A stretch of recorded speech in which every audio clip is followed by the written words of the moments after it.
जय हिंद दोस्तों, आप लोगों का एक बार फिर से स्वागत है आपके अपने इस यूट्यूब चैनल लक्ष्य सिविल सेवा संस्थान दिल्ली में। देखिए दोस्तों, बहुत ही आवश्यक बातें थी जो आप लोगों से करनी थी, इसीलिए मैं आप लोगों के बीच आया हूं।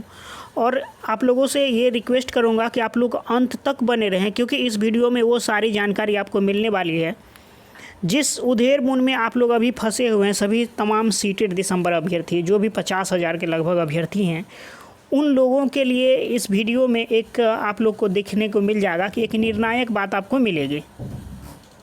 तो सबसे पहली बात मैं आप लोगों से करना चाहूँगा कि सीटेड दिसंबर जनवरी अभ्यर्थी जो अब बचे हुए हैं उनको क्या करना चाहिए।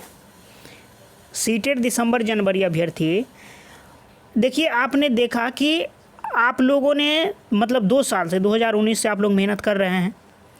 बहुत सारे अभ्यर्थी बहुत सारे पैसे भी लगाए, बहुत सारे पैसा लोग खाए भी, बहुत सारे पैसे लोगों का बुर भी गया और अभी तक कोई निर्णायक बातें नहीं मिल पाई है। और निर्णायक तो छोड़िए, किसी भी अधिकारी के मुंह पे ये भी बातें नहीं आती कि सीटेड दिसंबर जनवरी कौन है।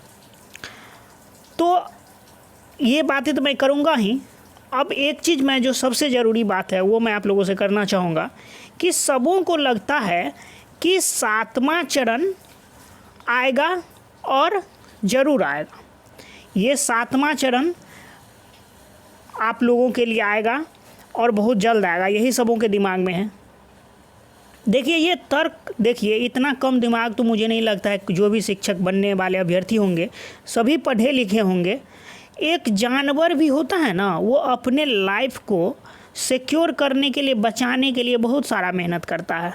और हम लोग जो भी सीटेड दिसंबर जनवरी अभ्यर्थी हैं, ये 25,000 का नौकरी करने के लिए, जो सीट अभी मास्टर का आप नौकरी करेंगे, टीचर बनेंगे, तो 25,000 का नौकरी करने के लिए इतना जद्दोजहद, इतना मेहनत, मतलब इतनी मुश्किल स्थिति में भी आप लोग 1,000, 500, 2,000 रुपया कोई मांग देता है कि मैं केस करूंगा, आपको मौका दिलाऊंगा, उसको देने से कतराते नहीं हैं। और कितना बार आप लोगों ने दिया है।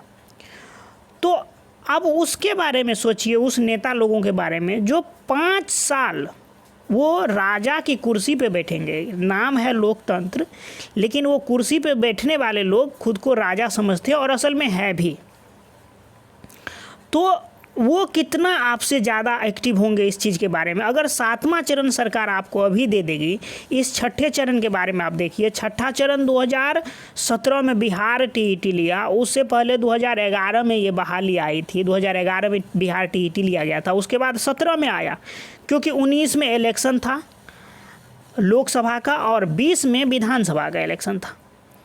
तो उसी जो अभी आप देख रहे हैं 94,000 शिक्षकों की बहाली, इसी बहाली पे तो 2-2 इलेक्शन जीत लिया गया। और 7वां चरण आपको लगता है कि आपको ऑनलाइन डोमिसाइल सेंट्रलाइज्ड बहाली निकालेगी, उसमें भी 1-1.25 लाख बहाली देगी और सरकार 7वां चरण आपके लिए एकदम थाली में परोस के, उसमें फूल पत्ती चंदन डाल के आपके सामने लेके आएगी। लीजिए महाराज, आपको मिल गया 7वां चरण में मौका। बातें थोड़ी कड़वी आपको लग सकती है, लेकिन दोस्तों थोड़ा किसी के बहकावे में ना आए। कोई आपको बहला फुसला रहा है, कोई आपको चढ़ा रहा है, तो उसकी मंशा को समझे। ये नहीं आने वाली है। ये करण अर्जुन फिल्म में आपने देखा होगा कि लास्ट मरने के बाद भी करण अर्जुन आ गया, लेकिन ये आपका 7वां चरण 2025-24 के इलेक्शन से पहले नहीं आने वाला है। ये आपको जो आश्वासन दिया जा रहा है ना, ये एक कहावत है ना कि अंधरा को भिसियार दिखाना, तो बस वही बात है कि जो सीटेड दिसंबर अभ्यर्थी हैं उनको कोई अंधरा बना दिया और सरकार उसको भिसियार दिखा रही है। तो इस बात को आप समझे, 7वां चरण अब आने ही वाला नहीं है। ये बात आप एकदम जेहन में बैठा लीजिए। 7वां चरण नहीं आएगा। अगर आपको छठे चरण में फॉर्म कम से कम अप्लाई करने का मौका मिल जाता है तो बहुत बड़ी बात है। 7वां चरण नहीं आएगा, आएगा ज़रूर जब इलेक्शन का बिगुल बजेगा, 7वां चरण ज़रूर आ जाएगा। आप देखिए कि अभी जो सवाल, अभी 94,000 लोगों की बहाली हो रही है, इसी बहाली पर 19 और 20 का इलेक्शन मेन मुद्दा था। अभी आप ये भी समझिए कि सरकार इलेक्शन के समय ये भी बोल देती है कि बिहार में 19 लाख लोगों को रोज़गार मिलेगा। बिल्कुल, अगर आप लोगों को नहीं पता हो तो मैं दिखा भी दूंगा ये चीज़ आप लोगों को कि बिहार में 19 लाख रोज़गार का तो आपने डंका पीट दिया कि बिहार में 19 लाख रोज़गार देंगे, लेकिन आपका 19 लाख रोज़गार कहाँ चला गया? अगर आपका 2 साल हो चुका है और अभी तक 19 लाख में आप 1 लाख तो देते किसी बेरोजगार को रोजगार, अभी तक आपने एक भी रोजगार नहीं दिया है। और ये 94,000 है अभी बहाली चल रही है तो पिछला ही है। ये इलेक्शन में आपने किया 19 लाख रोजगार देंगे, ये थे अगले मतलब ये 5 साल के लिए, ये तो पिछले 5 साल का है। तो कहाँ है? इसलिए इस बात को समझे, सरकार की मंशा को समझे, क्रोनोलॉजी को समझे कि सरकार कब सीधी होती है और सरकार कब आपको वैकेंसी देगी। तो 7वां चरण लिख लीजिए, नहीं आएगा। अगर आ भी जाएगा तो इतना सवेरे नहीं आएगा। आप लोग ये देख ही रहेंगे कि आपके एलपीए केस का अपडेट क्या है। किसी को अगर पता हो तो थोड़ा हमें भी बताएं, मुझे भी कुछ नहीं पता है एलपीए के बारे में। किस जंगल में, किस बक्से में डाल के छुपाया गया है पता ही नहीं चल रहा है। किसी दूसरे ग्रह पे तो कहीं एलपीए को भेज नहीं दिया गया है। मैं कटाक्ष नहीं कर रहा हूँ उन लोगों पर, किसी भी कारण से इसमें विफलताएं हुई हो, चाहे कारण जो भी हो, लेकिन परिणाम ये है कि हम लोग विफल हैं। अब हमारे हाथ में क्या है वो करना चाहिए था। और इसमें बहुत लोग तो एलपीए के बारे में आपने अपडेट ये पता ही चल गया आपको। सीटेट दिसंबर जनवरी की संख्या कितनी है मैं इसके लिए भी आपको बता दे रहा हूँ कि देखिए सीटेट दिसंबर जनवरी वाले लोग सोचते हैं अभी जो छठा चरण का लगभग छठा चरण में 40,000 सीट खाली रहेगी। लोग कहते हैं कि सीटेट दिसंबर जनवरी 50,000, अगर छठे चरण में मौका मिल भी जाता है तो सबों को जॉब नहीं होगा। उनको यही नहीं पता है।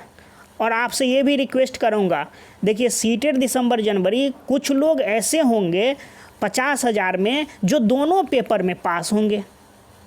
अगर मान के चलिए 40% लोग भी दोनों पेपर में पास हैं तो वैसे ही 15 से 20,000 लोग घट रहा है 50,000 में। कुछ ऐसे लोग होंगे जो 19 में सीटेट का एग्ज़ाम दिए होंगे और नंबर बढ़ाने के लिए उसमें पास हो गए, तो नंबर बढ़ाने के लिए 21 में भी एग्ज़ाम दिए होंगे, उसका नंबर बढ़ा होगा यहाँ पर या नहीं बढ़ा होगा लेकिन पास होंगे, तो वो भी तो काउंट में आता है। तो मुश्किल से सीटेट दिसंबर जनवरी की संख्या 19 और 21 दोनों को मिलाएंगे तो बिहार में मुश्किल से 25 से 30,000 आपको, ये एकदम रॉ फिगर है, एकदम करेक्ट फिगर है, 25 से 30,000 से ज़्यादा नहीं होगा। और ये आपको अगर तर्क गलत लगा है तो मैं उन लोगों से रिक्वेस्ट करूँगा जो पिछले बार भी दोनों पेपर में पास हैं वो भी कमेंट करें, इस बार भी दोनों पेपर में पास हैं वो भी कमेंट करें, या आप कितने बार पास हैं वो भी कमेंट करें, उसकी संख्या भी। अगर 25-30,000 ये लोग हैं तो इनकी संख्या भी आपको समझ में आ गई। एक बात और करना चाहूँगा, अभी जो पटना में आंदोलन की बात थी जिसमें छठे चरण के लिए मांग था कि हम लोगों को कम से कम जो 3rd राउंड का काउंसलिंग होगा उसमें फॉर्म अप्लाई करने का मौका दिया जाए कम से कम, तो किसकी बात माने, कौन से कोर कमेटी? अब कोर कमेटी में भी एकता ही नहीं रही है, 2-3 गुट में बट चुका है। पर एक नीरज सर का ग्रुप अलग है, त्रिपुरारी सर का ग्रुप अलग हो गया है, इसे मतलब जो अभी 7वां चरण के लिए नया ग्रुप सब बना है वो अलग हो चुका है। मैं इन तीनों लोगों से रिक्वेस्ट करूंगा, विनती करूंगा, और मेरा ये मानना है जितने अभ्यर्थी मुझे कॉल करते हैं मुझे इससे पता लग रहा है कि सभी अभ्यर्थियों का यही मंशा है कि देखिए हम सबों का सीटेट दिसंबर अभ्यर्थी के लिए जो भी कोर कमेटी है, चाहे वो ऋषिकेश सर हो, कृष्णा सर हो, नीरज सर हो कि त्रिपुरारी सर हैं, सबों का मंजिल तो एक है कि भाई सबों को 7वां चरण मिल जाए या छठे चरण में फॉर्म अप्लाई करने का मौका मिल जाए। तो हम सब लोग आपस में फूट क्यों है, सब एक दूसरे से जलते क्यों है, अलग क्यों है? और मैं ये भी मानता हूँ कि पर्सनल दुश्मनी किसी को किसी से नहीं होगा, क्योंकि भाई कोई किसी डिस्ट्रिक्ट के हैं, कोई किसी का दियाद नहीं है, तो पर्सनल दुश्मनी तो होने की बात ही नहीं है। बात यहाँ ये है कि अपने वर्चस्व का, मैं इतना अच्छा तो मैं इतना अच्छा, मैं थोड़ा झुक ही जाऊँगा। अगर लड़ाई अच्छी हो, सरकार झुके और सबों को मौका मिल जाए तो वो बातें करना चाहूँगा ना। तो मैं सभी कोर कमेटी के सदस्यों से विनती करना चाहूँगा कि आप सब एक हो जाएं। मैं सबों से बात किया हूँ और आप लोगों से रिक्वेस्ट है कि आप लोग एक हो जाएं। सभी सीटेट दिसंबर अभ्यर्थी भी यही चाहते हैं कि जिससे उनका जो ये छठे चरण या 7वें चरण में मौका, मतलब शिक्षक बने, नौकरी मिले, उसके लिए कम से कम ये लोगों के पक्ष में मतलब जो भी लड़ाई हो, चाहे वो केस के माध्यम से हो आंदोलन के माध्यम से हो, उसमें थोड़ा मजबूती आए। अगर हम, आप बचपन में एक कहानी सुने होंगे ना कि अगर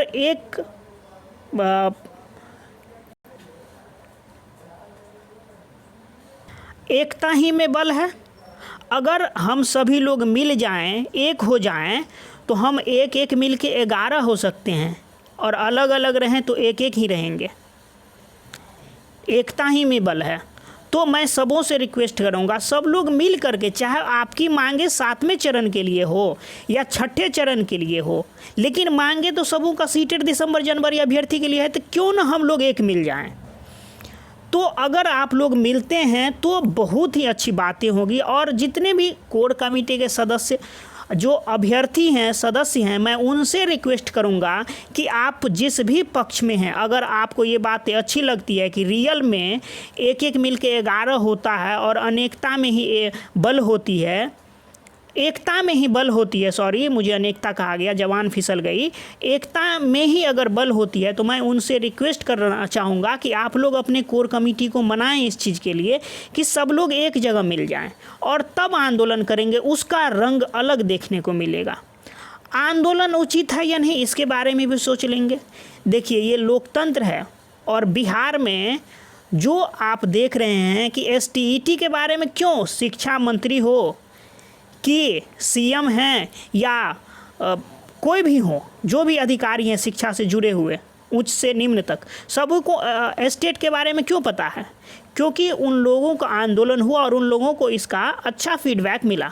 तो सीटेड दिसंबर को भी उसी तरह से करना चाहिए। और अगर सब लोग अलग अलग रहेंगे, अलग अलग गुटबाजी होगी, मैं की बातें होगी, तो कभी ये नहीं हो सकता। हम की बातें होनी चाहिए, मैं की बातें नहीं। कोई अकेला में, आप अकेला मैं करने से, आप अगर सही में मैं करने से भी आप करा देते हैं तो मैं आपके साथ भी हूँ, और जो लोग हम में विश्वास करते हैं मैं उनके साथ भी हूँ। कोई भी कराए, मुझे किसी से नहीं लेना देना है। सीटेड दिसंबर जनवरी अभ्यर्थियों को बस न्याय मिल जाए, मुझे उससे लेना देना है। नीरज सर को जो सबसे लास्ट पॉइंट मैं दिखाना चाहूँगा आप लोगों को, ये नीचे है, ये नीचे वाला जब देखेंगे आप कि नीरज जी जो आप लोगों ने देखा कि आंदोलन किए, उसमें बहुत कम लोग पहुँचे, ये अभ्यर्थियों की गलतियाँ हैं, ये उनकी गलतियाँ नहीं है। उनको आंदोलन के लिए परमिशन कैसे मिला, या परमिशन लिए बिना आंदोलन किए? आपको परमिशन चाहिए आंदोलन के लिए, आपको यूनिटी चाहिए, लोगों की संख्या चाहिए, और ये नीरज जी को भी चाहिए था, लेकिन लोग नहीं गए ज़्यादा संख्या में, क्योंकि बहुत लोग भड़काने वाले भी हैं। रही बात कि नीरज जी, आप लोगों का कहना है, बहुत लोगों का, कि नीरज पिछले बार हम लोगों का पैसा खा गया। तो भाई मैं ये कहना चाहूँगा, सिर्फ नीरज जी पैसा खाए हैं? अपनी आँख और नाक खोल के, कान खोल के देखिए कि और भी लोग पैसा खाए हैं, जिनके हाथ में पैसा गया। मैं ये नहीं कह रहा हूँ कि नीरज जी खाए ही हैं, मुझे इनकी बहुत ज़्यादा जानकारी नहीं है, लेकिन अगर नीरज खाए हैं तो क्या एक ही यही बंदा है जो खाया है? दूसरा आदमी नहीं खाया है? दूसरा तीसरा भी जिसको मौका मिला उसने खाया। तो जो खा लिए, जो बीत गई सो बीत, रात बीती बात बीती वाली बात समझिए, बात को भूलिए। आज नीरज जी तो एकदम डंके की चोट पे कह रहे हैं मैं किसी से 1 रुपया नहीं लूँगा। आप पिछली बार जब आंदोलन हुआ था तो आप उसमें देखे होंगे कि आप लोगों को एक बैनर पोस्टर के लिए भी दिक्कत था, वहाँ एक बड़ा सा बैनर भी नहीं कोई लेके गया था, लेकिन नीरज जी ने तो किसी से 1 रुपया नहीं लिया, तो फिर इतना बड़ा बैनर पोस्टर उनके पास कहाँ से आया? पिछले बार जब 27 जुलाई को आंदोलन हुआ था आपका, तो उसमें आपके पास तो बैनर पोस्टर भी नहीं था, बैनर पोस्टर की भी दिक्कतें वहाँ देखने को मिली। और यही बेचारे वो लोग हैं जो कम से कम उतनी गर्मी में आंदोलन भी किए, इतने कम लोगों के। आपको अगर सही में जनसंख्या बल चाहिए या आपको पैसा चाहिए, जो भी चाहिए, आप तो बात कम से कम खोले इस चीज़ को। आप लोग, बहुत लोगों का, सबों का तर्क अलग अलग है कि ये 6ठे चरण ख़त्म होने दीजिए। तो ये याद रख लीजिए कि 6ठे चरण कभी ख़त्म नहीं होने वाला है। जब 2011-12 की बहाली अभी तक ख़त्म नहीं हुई है, तो ये बहाली कैसे ख़त्म हो जाएगी? ये ऐसा चक्रव्यूह है जो कभी तक ख़त्म नहीं होने वाली है, और ख़त्म तब होगा देखिएगा। जैसे अभी क्यों ज्वाइनिंग तरातर बहाली चल रही है? क्योंकि अभी इलेक्शन है।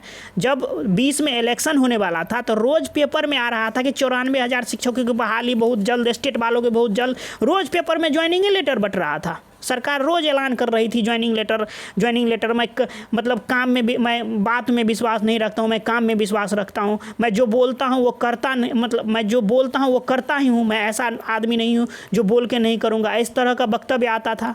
लेकिन हुआ क्या? कुछ नहीं, बस बातों में बहला फुसला करके इलेक्शन बीत गई, बात खत्म, और 1.5 साल कैसे बीत गया किसी को पता भी नहीं चला। और आज देख लीजिए, जब इलेक्शन की पंचायत चुनाव है तो तरातर बहाली हो रही है, क्योंकि अब तो लोग जुमले में फंसेंगे नहीं, लोगों को पता है कि बहुत बार फंसा दिया गया है। तो अब जो आप 7वें चरण की मांग कर रहे हैं वो 23-24 का टारगेट रखिए। इलेक्शन जब 23-24 का आएगा उससे पहले एक बार बिहार टीईटी लेगी, फिर आप लोगों का होगा। तो मेरा आप लोगों से रिक्वेस्ट है कि जो भी आदमी आपके लिए खड़ा है, आपका ये कर्तव्य बनता है कि आप भी उनके साथ खड़ा हो लें। कम से कम हाथ उठा के तो हल्ला कर सकते हैं कि सीटेड दिसंबर जनवरी को मौका दो। तो ये काम आप लोगों को करना चाहिए, किसी के बहलावे फुसलावे में नहीं आना चाहिए आप लोगों को। अगर आप ऐसा नहीं करते हैं तो फिर आप भुगतेंगे। आपको लगता है ना कि कोई आदमी आपके लिए खड़ा है, आपको मौका दिला देगा 7वां चरण? किसी के बस की बात नहीं है 7वां चरण बाबू। 7वां चरण 2025-24 का इलेक्शन का टारगेट होगा। आप 25,000 की नौकरी के लिए इतना मेहनत कर रहे हैं और वो 5 साल राजा की कुर्सी पर बैठने की तैयारी कर रहे हैं, बस इसी बहाली। अगर सोचिए 19 लाख रोजगार की बात कही है किन्हीं ने, तो 19 लाख रोजगार में 1 लाख भी रोजगार नहीं दिया। और 19 लाख रोजगार, आपको लगता है कि अभी 7वां चरण इतना छोटा बात कह के आपको लगता है? जब 19 लाख रोजगार बिहार में, तो खोजना पड़ेगा बेरोजगार को। 19 लाख रोजगार जिस दिन मिल गया और आपको कह रहा है कि 7वां चरण आपको देंगे, और आप विश्वास भी कर लिए, उसके झांसे में आ गए। जो झांसे में आएगा वही फंसेगा, याद रखिएगा। इस पे आप कमेंट अवश्य करें, आपका क्या राय है, आप क्या चाहते हैं। आप अभ्यर्थी हैं, मैं किसी कोर कमेटी से नहीं पूछने वाला हूं। आप अभ्यर्थी हैं, असल में आपने कोर कमेटी को बनाया है। आप महान हैं, वो कोर कमेटी महान नहीं है, और महान वो है जो आपके लिए काम करेगा। तो याद रखिए इस चीज़ को। धन्यवाद। इस वीडियो में इतना ही रखेंगे। आप लोग अपना राय अवश्य देंगे कमेंट बॉक्स में।